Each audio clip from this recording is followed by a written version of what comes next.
We all put utmost effort to be happy. Perhaps mind is always trying to orient itself to happiness. But in our personal lives, suffering is imparted upon us, and the suffering we create for ourselves is so much. What exactly we are missing? Hmm. What we are missing is obviously, as you being extremely perceptive, you will know that understanding is missing. We don't have any understanding of what is going on, actually. Uh, so let me try to place before you that understanding, what is actually going on. Now, our basic nature seems to be beatitude, hmm? Perpetual timeless joy.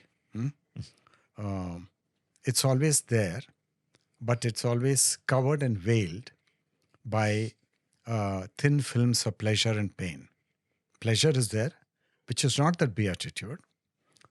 It's a cheap imitation of that, like American diamonds being imitation of genuine Belgium diamonds, that kind of a thing. And pleasure cannot be pursued indefinitely because it will turn into pain. That's the law of nature.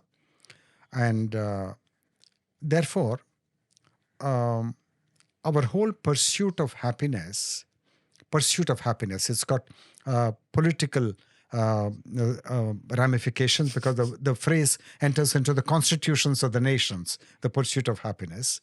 And almost any constitution will say that man is entitled to the pursuit of happiness.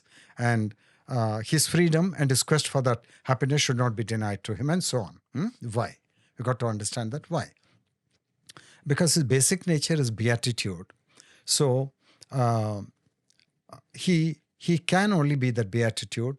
He will only go after that beatitude. He can't do anything else. In that sense, he has no freedom because he's only that big beatitude. And having come into minuscule manifest life, which is a very small thing of the totality, infinite totality of life, he's searching for that happiness. Now, what he does is he picks up something. He picks up an object, a sense object, which may be a book or a piece of jewel or lunch or dinner somewhere. He gets engrossed in it and he revels in that happiness for a time. And then he discovers willy-nilly that it is not going to give him everlasting happiness. And once he finds out it's not going to give him everlasting happiness, he throws it away. Then he goes to another thing. Now he may go to the races, he may take a fancy for fast cars, he may run after women, or he may run after name and fame and achievement. And sooner or later, he will again tire of that quest. Because he will find that in every quest that he picks up, there is a disenchantment waiting for him. It's just a question of time. The disenchantment may come after 10 years, it may come after 20 years, it may come even after 30 years. And when it has not yet come, he will have the illusion that this happiness is everlasting. But once the ending of happiness happens, which is in the very nature of creation, then he will know that what he was seeking is not everlasting happiness. He'll throw it away. And so this is what he's doing. He picks up 100 things in his life. He throws away 100 things.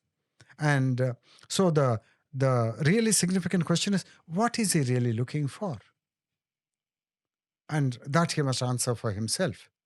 And he's looking for a happiness. He's looking for a fulfillment of which all the earthly happinesses, all the earthly fulfillments may be cheap imitations of that. And so it's a deepening mystery. And so he has to get into that mystery. And religions tell us that happiness, if you search for it outside, will always be of an evanescent nature. But when you search for it inside, you will definitely hit the bedrock, and there you will get that bliss, and that is timeless. And that's the only place where the happiness will be unadulterated. And therefore, all the religions will tell you, at least the deeper part of the religions, please do meditation or seek a communion with the divine and go within. And don't search for that happiness in this very tragic world, which is a mixture of happiness and unhappiness, pleasure and pain, full of contradiction, full of duality. And so it's the symptom of disenchantment, that you look for happiness and you become disenchanted. It's is symptomatic of a very fundamental malaise in man's approach to reality, man's approach to life. And having sensed that, he must go to the true source, not go to tinsel shops. And it's a long journey. There may be any number of prompts which mundane life is giving us, but we may not be so sensitive, or the disappointment may not be so Himalayan and so huge that we really start learning from it. We may not learn. Then we need a bigger blow. And then maybe our attention will be diverted to something else within. And it's a long journey. But we have to start somewhere.